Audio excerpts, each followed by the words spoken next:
The last type of skill problem before we get to our applications is then trying to find an angle between two vectors. And this is actually a very straightforward process if you use the law of cosines. Now here it specifically tells us to use law of cosines, and the reason we do that is we're going to end up with a side-side-side situation. And so what we're going to do is we're going to find the magnitude of all of our vectors. We're going to find the lengths of all three sides. So then basically we've got a triangle with three side lengths. We'll find our alpha angle, and then we'll be done. So I want to start by drawing out a picture. I know that vector v is 3i plus j, which means 1, 2, 3 in the horizontal and then 1 in the vertical direction. So here's vector v.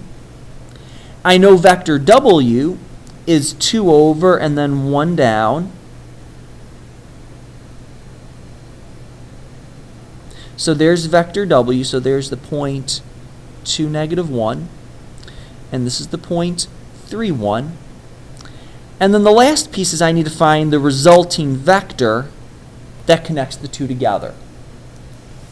So now I've got this triangle here, and I need to find the lengths of all the sides.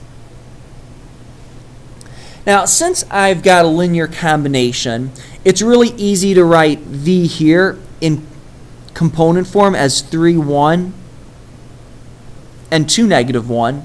And I can find the magnitude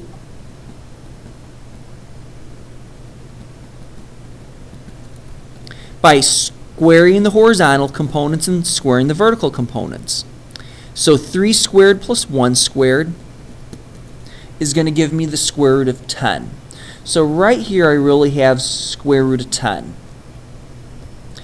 The magnitude of w then, 2 squared plus 1 squared, which is going to give me the square root of 5. Now the last vector here, we'll call this just vector x because I don't have anything written down for that. I need to do a little more work for. But I know the ending point and the starting point. So really I've got a terminal point up here at 3, 1 and an initial point here at negative 2, 1. So I can go back to my formula with the terminal minus initial. So magnitude of x. So we'll do terminal, which is up here, minus the initial. 3 minus 2 quantity squared. Do terminal minus the initial of the y's, which is actually going to be 1 plus 1 squared, which is then going to give me square root of 5. So that side is also square root of 5. Now, if you remember your trig from geometry, here I've got square root of 5, square root of 5, square root of 10.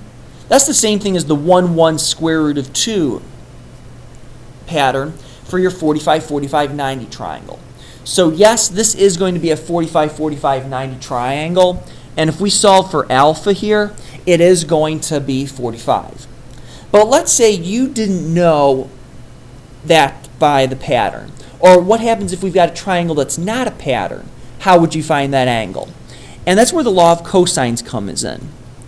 We know the cosine of theta, or in this case the cosine of alpha, is a squared plus b squared minus c squared over 2ab.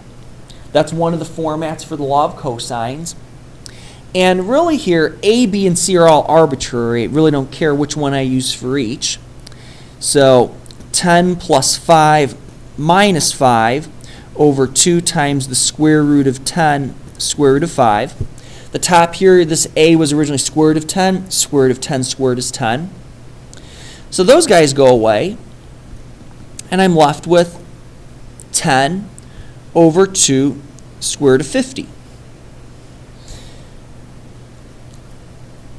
So cosine of theta is equal to 10 over 2 square root of 50. If I simplify that down, that's 5 over the square root of 50, which if I then pull out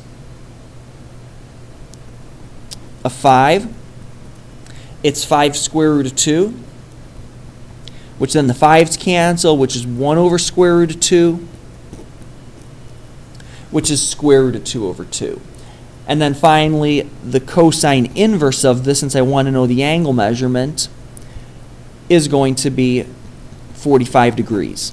Now, you don't have to do all this work here. I just did all that rationalizing to show that square root of 2 over 2 is on the unit circle. You could have right away said cosine inverse of 10 over 2 square root of 50, and you would have gotten 45 degrees as well.